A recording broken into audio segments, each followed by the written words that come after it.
أعوذ بالله من الشيطان الرجيم بسم الله الرحمن الرحيم الحمد لله والصلاة والسلام على سيدنا وحبيبنا رسول الله وعلى آله وصحابته ومن والاه. السلام عليكم ورحمة الله وبركاته. Alhamdulillah. Allah subhanahu wa ta'ala says in the Quran, وَرَتِّلَ الْقُرْآنَ تَرْتِيلًا. The tartil of the Quran is to recite the Quran in a slow and distinct manner.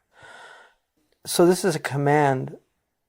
The Quran tells us that the Prophet ﷺ was commanded to recite the Quran. It's one of the commandments of Allah subhanahu wa ta'ala to the Prophet, أَنَا أَتْلُوَ الْقُرْآنَ, to recite the Quran. And tilawa is الَّذِينَ يَتْلُونَ كِتَابَ اللَّهِ حَقَّ تِلَاوَتِهِ, those who recite the Quran properly. So tilawa in Arabic and tartil are related. They're related because they share some of the letters which in the Quran is one of the mysteries of the Arabic language, is that actually letters that are found, even if it's two letters that are found there, you'll usually find some relationship between the words. This is a type of ishtiqaq or derivation in Arabic. So the interesting thing about the tartil is the Arabic word is related to the ra-ta. And ra-ta in Arabic always has a relationship of one thing that follows another. So there's a type of following. And tilawa is also a word which means to follow. وَالْقَمَرِ إِذَا تَلَاهَا, by the moon when it follows. So tilawa and tartil are related to following. So part of recitation of the Quran is actually following the Quran. On the one hand, you're following the letters, but also you're being commanded to follow the Quran. And so if you look at the rata sound in Arabic, you'll find it relates to like things like rataba, which is routine, monotony, that's the Arabic word. Ratib is actually the practice, the daily practice that somebody does. In some traditions, they call this holy monotony or sacred monotony. The idea that, in essence, there's an aspect to life which is what some would call Groundhog Day, that life is these repeated days over and over. We wake up. The great poet T.S. Eliot said, we measure our lives in coffee spoons, like just putting out every day, the coffee or the tea or whatever you do, the brushing the teeth, these routines of life that have a type of monotony to them. But when you begin to practice a type of mindfulness, they actually become meaningful. The more mindful you get, the more meaningful they become, because these practices are inherently very human things, but they're practices that are related to the cultivation or the preservation of our health. For instance, like brushing your teeth, that's related to the preservation of your health, which is very important. Or exercise, the preservation of the body. Or eating well, the preservation of your energy, because the caloric energy that we get from, at least it's the suburb for the caloric energy that we get to actually work in the world. So all of these aspects of life are actually really important. And when they're done with intention, then they become fused with a type of meaningfulness that is absent from a lot of other people who aren't aware of what they're doing. So like these monotonous practices that are related to the preservation, the enhancement of our health, there's also spiritual practices that we do every single day. And the fundamental and most important one above everything is the prayer. And the prayer is in the body because we're embodied creatures. Allah subhanahu wa ta'ala has made us creatures that are actually spirits embodied. So we've been incarnated. So our souls are incarnated. They're brought into a flesh, and a new creation comes about, which is a spiritual material creation, an earthly and a celestial. So the terrestrial component, which is the mud and the water that we're made of, and then the celestial component, which is the spirit and the consciousness, or the mind itself, so that we have this this extraordinary spiritual component, which is our mind, the ability to think. And thoughts are a great mystery. We know that the brain is obviously a type of hard drive, but where does the software come from? And where does the programming? Because every computer, you have the hard drive, but then you have the software, and then you have the cloud, which we don't even see the cloud. Where is the cloud? And so like that, analogously, our bodies are like the hard drive. That's all it is. But then there's the software, and then there's the cloud. There's the thing we can't even see that all of our consciousness is uploaded onto. And so where does all that come from? So the spiritual component of the human self is extraordinary. And we should really be marveling constantly, because people often say to me things like, I really want to have a spiritual experience. And my response to that, and I really genuinely mean that, is what do you think you're having? Like, what do you think consciousness is? Consciousness itself, just being alive, being aware, being able to look at things around you.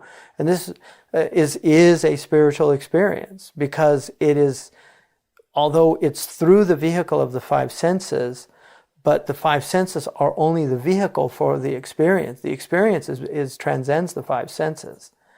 And this is why we dream. Where are dreams? When we go to sleep, where is that world that we enter into? And people can live entire lives in their dreams. Many people have experienced very long dreams that go on.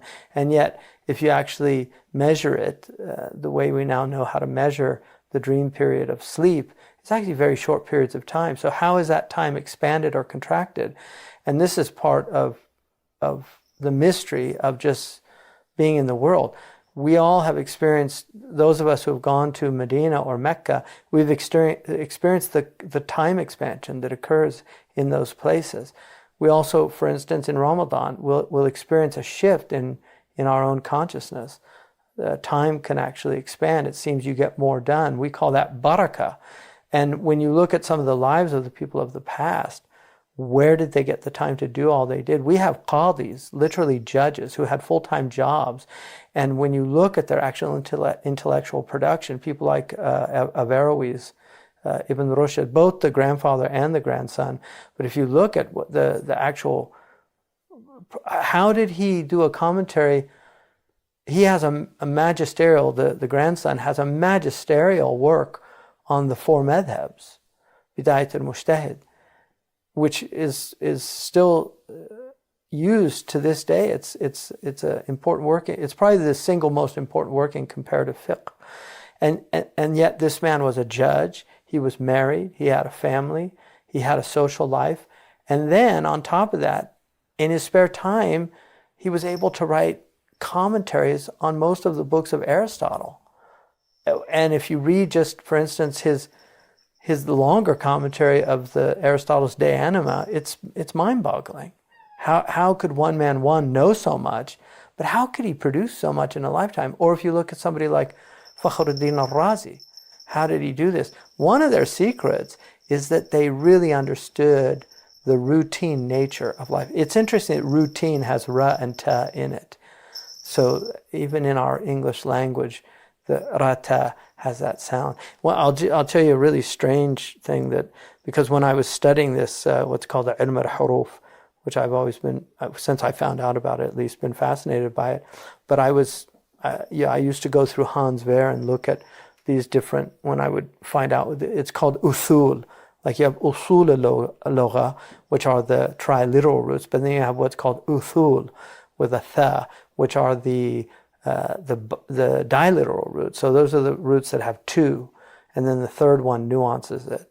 So for instance, you have something like nafasa, so you have nafa, which relate to some kind of blowing, and then you have nafasa, which is breath, nafas, and then you have, for instance, and also nafas is related to blood, and we know now that oxygen, the blood is what oxygenates our body. So in essence, the blood like brings the wind throughout our body. But then you have like nafatha, like nafathati fil uqad. So the tha then is like another blowing. It's like to blow like a wind. And then you have nafaha, which is stronger than nafatha. And then you have nafakha, so the nafkha is the blast of the trumpet. So that's nafa. And so the same, you have rata. So you have like rataba, which is like a routine, something that you do. But I came across this really interesting word, rata'a.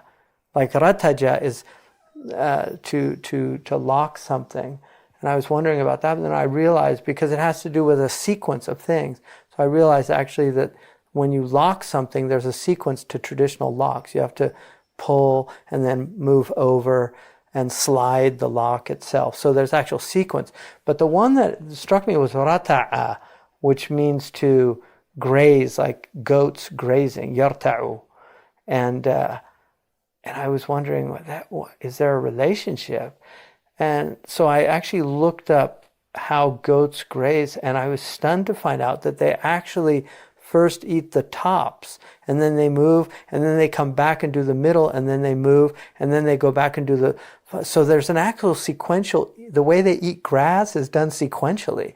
And so it's actually... And obviously, these are miraculous qualities of the Arabic language. So the point... I went off on a digression, but my point is that you have... In the Arabic language, you have these extraordinary semantic fields. So the point I was making essentially is that you have this monotony. You have this routine, rataba in Arabic. And you have these daily opportunities. What you do with that daily opportunity is exactly where your free will comes in.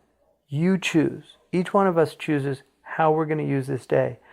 And even though we make our plans, we also have to always include the very real possibility that God has other plans.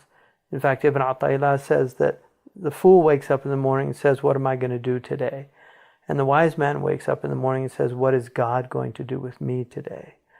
Which does not mean that you don't plan. It just means that you recognize that when Musa alayhi salam went to find the fire for his family and to get some news, God had other plans. So when Musa arrived there and God said, Innani ana Allah, I'm God and I'm going to talk to you. Moses didn't say, I didn't come here for that. I came here for the fire. He allowed the interruption of his plans by the divine plan and just moved in that way. And so this is something that we all have to be aware of, that we should plan. Tadbir is part of life. But dabbir la tudabbir, which is what Abu Hassan al-Shadri said, meaning plan not to plan, it really means plan not to decide your outcome or determine your outcome, because that's what you can't do. Only Allah can do that. And so each day we have this extraordinary opportunity to do something with our lives, to hone our souls, to move towards a more perfect state. And this is essentially at the heart of what life is. I was once, I had the opportunity to have dinner with the great South American writer, Paulo Coelho, who wrote The Alchemist. And we had an interesting conversation where he asked me what I thought the purpose of life was. And I told him, in my estimation, the real fundamental purpose of life is preparation for death. And he told me he had a really hard time accepting that. And he said it has to be more than that. And I said, well, I think that the fact that in each moment we are literally on the doors of infinity, that there's not a moment of your life, there's not a breath that you take, there's not a heartbeat that occurs in your body that does not hold within it the possibility of being the last that you take or the last that occurs. And because of that, you're on the threshold of infinity, because we are eternal beings. We were created, but we were created for eternity. And so, and part of my own experience of being in a head-on collision in a car when I was 17 years old and becoming intensely, acutely aware of the possibility of that transition. Because when you're 17, you have a sense of a type of almost immortality. There's just this idea that you can get away with anything. And that's why so many young people have tragic deaths, because they just don't really put death into the equation of life. And yet it is, which is why the Prophet ﷺ said that tarika, that the inheritance laws are half of knowledge, because death is half of life.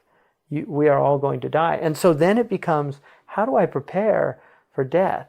Imam al-Ghazali wrote 40 books, which he called Ihya Ulumuddin. All of those 40 books are in preparation for book 40, which is called the Book of Death, Kitab al-Maut. So the entire corpus of that work is to lead up to the penultimate book, which is called the Book of Meditation, and then the Book of Death. And so all of life is preparation for us to be able to meditate in a deep level. And the greatest meditation that we can have is on the Book of Allah. أَفَلَيَتَدَبَّرُونَ الْقُرْآنَ أَمْ عَلَى قُلُوبٍ أَقْفَالُهَا. Do they not deeply ponder this book, or is there a seal upon their hearts? Imam al-Ghazali talks about the ocean of the Quran, and that so many people remain at the shore of that ocean. And when I wrote the essay in the Study Quran, I was asked to write about death. And for me it was very significant, because the way I came into Islam was through a near-death experience. It's really what started me on my journey as a 17-year-old, just realizing that I could have died. And what I realized in writing that essay is that the entire Quran could be read as a profound death meditation. And I don't think that this is in any morbid sense. It's in a sense of making our lives count, making our lives meaningful. And there's an actor, Christopher Reeves, who I think some people older people might remember him as Superman. And he's a very talented man. He was an accomplished musician and other things, but he was also a very committed athlete, and he trained on horses. And one day his horse balked and before a jump. And when a horse does that, it's very dangerous for the rider, because they can go head first. And he literally went head first and broke his neck.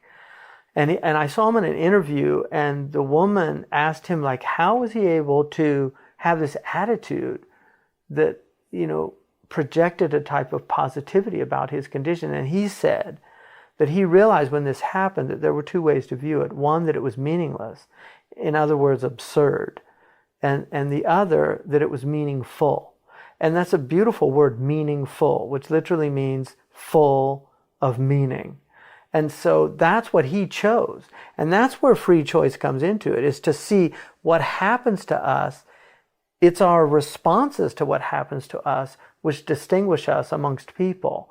And so whatever happens to you, whatever God sends to you, whatever He thrusts upon you, how you respond to that is going to determine the metal of your very being. It's going to determine who you are, and whether you're worthy of the mantle of being this rational, intelligent creature that God has created for the solitary purpose of knowing in a fully conscious way your Creator. That is a stunning proposition, that this is why we were created. And so to squander this extraordinary opportunity that we were given, which is about 60 to 70 years for most of us. The Prophet ﷺ said, أَعْمَارُ أُمَّتِي مَا بَيْنَ السِّتِّينَ وَسَبْعِينَ. The vast majority of my ummah, which includes the Muslims and the non-Muslims. So his ummah is not just the Muslims, it's the Muslims and the non-Muslims, because he was sent to the last phase of the human beings. He's the only prophet that we know of that was sent to all of humanity. All the other prophets were sent. I mean, Adam obviously was sent to all of humanity that existed at that time, but the prophet is unique in that he was sent to all of these diverse peoples, all of the different races, the different ethnicities, the different capacities. He was sent to the philosophers, and he was sent to the peasants, and he was sent to the poor people and the rich people, and he was sent to the Arab and the non-Arab. So he, sallallahu alaihi wasallam, was sent to all of these people as a warner and a giver of glad tidings.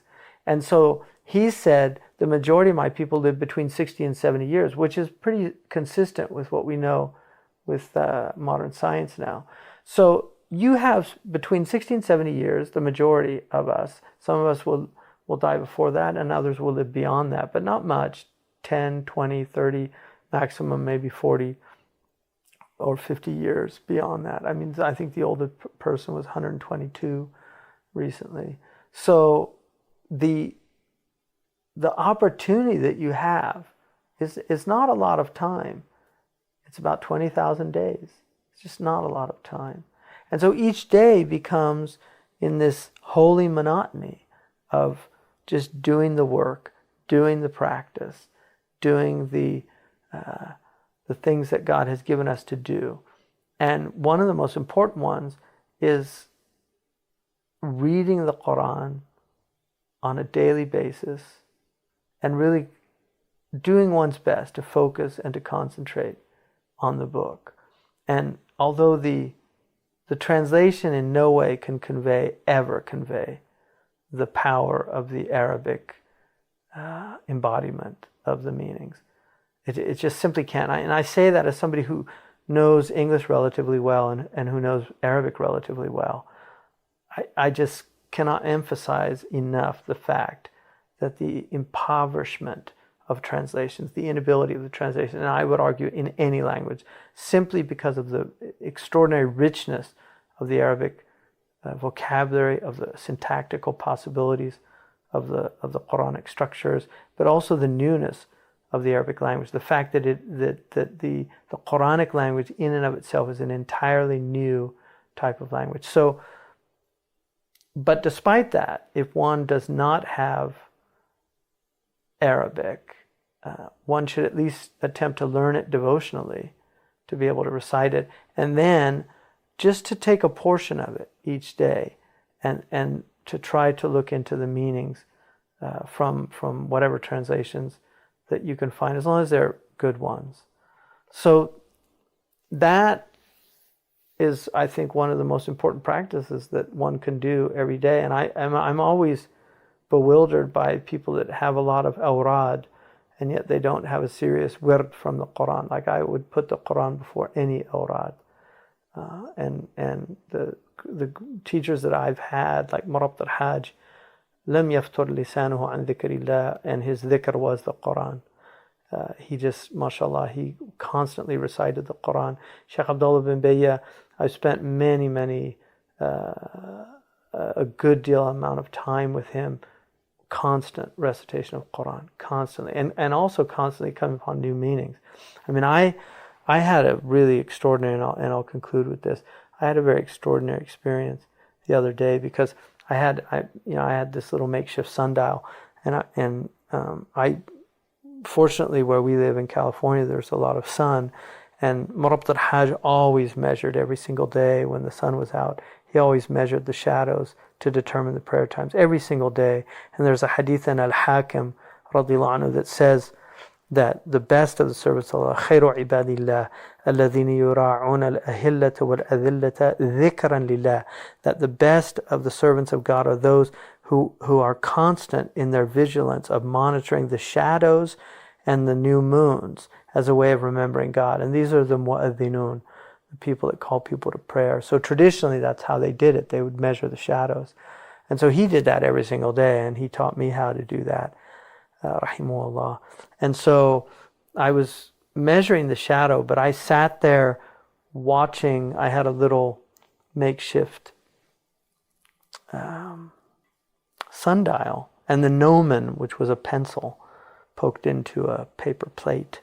And so I had it set to north, and I was watching it as it moved past the compass direction of due north, which is the beginning of Dhuhr. And according to Ibn Arafah in his book Al-Hudud, he says it's intiqal الشمس عن كبد السماء بدرجة واحدة. So the sun has something called istiwa, which is where it sits for a few moments at the 90 degree. If you look at the earth as a flat plane, which by Sharia it is, even though we know that it's round now, but the experience of it will always be flat. So you look at it, it's basically a semicircle of 180 degrees. So when the sun rises in the west at the 0 degree, moves up, when it reaches the 90th degree geometrically, that's called istiwa, yastawi. So it sits at that point for a few minutes, and then it will begin to move across. So that 1 daraja is dhuhr. Once it gets to 91 degrees, that's dhuhr. It takes 4 minutes from the istiwa, from the point of the zenith. So I was watching this, and you can actually see the shadow. It's very subtle, but you can actually see it move pretty quickly. I mean, it'll move very slightly. So I was watching it for a few minutes move, and I thought of the verse in the Quran in Surah Al-Furqan, which says, أَوَلَمْ تَرَى إِلَىٰ رَبِّكَ كَيْفَ مَدَّ الظِّلِّ. Have you not considered how your Lord moves the shadow? وَلَوْ شَاءَ لَجَعَلَهُ سَاكِنًا. And had he wanted, he would have made it stationary. In other words, not moving. So this is what Allah subhanahu wa ta'ala says in the Quran. And so there I am, literally considering, as Allah told me to do, considering the shadow and reflecting on the fact that the shadow is moving, and that it's God who made that shadow move. And then when he says, وَلَوْ شَاءَ لَجَعَلَهُ سَاكِنًا, had he wanted, he would have made it stationary. ثُمَّ جَعَلْنَا الشَّمْسَ عَلَيْهِ دَلِيلًا. Now this is very interesting, because he says, and then we made the sun as an indicator of the movement of the shadow. ثُمَّ قَبَضْنَاهُ إِلَيْنَا قَبْضًا يَسِيرًا. So that's in Al-Furqan. So when he says that, now traditionally, if you read the tafsirs on it, it's very interesting what they talk about. I mean, Fakhruddin al-Razi gives an incredible tafsir of that, just about the nature of shade and the fact that everything is shade, and we wouldn't have known that had we not seen that type of shade, the specific shade. There's also a nice iltifat in that ayah, which is where he goes from third person to first person. Ja'ala wa ja'alna. Very interesting, one of the rhetorical devices in the Quran. So what I realized at that moment was that's actually a proof for Foucault's pendulum. It's a proof that the earth is moving and that the sun is stationary. Because Allah didn't say we made the sun a cause of the movement of the shadow. It's Allah who's moving the shadow, but He's moving it through the movement of the earth. So the earth is turning on its own axis, and then it's also moving through its kullun fi falakin yasbahun. Each is in its own orbit. So the earth has its orbit, and then it's turning on its own axis, and that's what moves the shadow, is the earth turn, and not the movement of the sun, which is exactly what that verse indicates, is that the sun is not moving. It's rather a dalil, but not a sabab for the movement of the shadow. And that really struck me as amazing. In fact, it struck me as so amazing that I immediately called our great astronomer friend Yusuf Ismail to share that with him, and he agreed with me that he thought that was a really fascinating insight. He's been, mashallah, for 30 years he was one of my early students 30 years ago and he, mashallah, he's a very brilliant scientist. So he studied at Stanford and did a PhD there in engineering. So he's always been interested in nature, but he learned how to do the sacred timekeeping, and then he was very influenced by Sheikh Khatri, the Mauritanian scholar that we had here for that period. So he started actually learning how to monitor the moon, and he's been doing it consistently. I think he's probably now one of the most knowledgeable people about sacred timekeeping, particularly about the new moons and how to determine them. So he's been doing that. It's a great service because every community is supposed to have a muwaqqit, somebody that does that. So he also teaches geometry at Zaytuna College. So the students actually learn how to do these things. They make sundials and they learn how to determine sacred timekeeping. So alhamdulillah, may Allah subhanahu wa ta'ala give us all openings this Ramadan in the Book of Allah, and give us a love for the Book of Allah and a restoration of the Book of Allah as the central and most important core of the teachings of our tradition. The Prophet ﷺ's miracle is the Book of Allah, and he was sent to teach us the Book of Allah through his Sunnah. And kana khuluquhu al-Quran, his character was Quranic. So may Allah subhanahu wa ta'ala restore us to the character of the Quran, to the knowledges of the Quran, to the ocean of the Quran. May we become divers in the sea of the Quran, and may we become those who bring forth the pearls and the coral from the depths of the Quran. Ameen.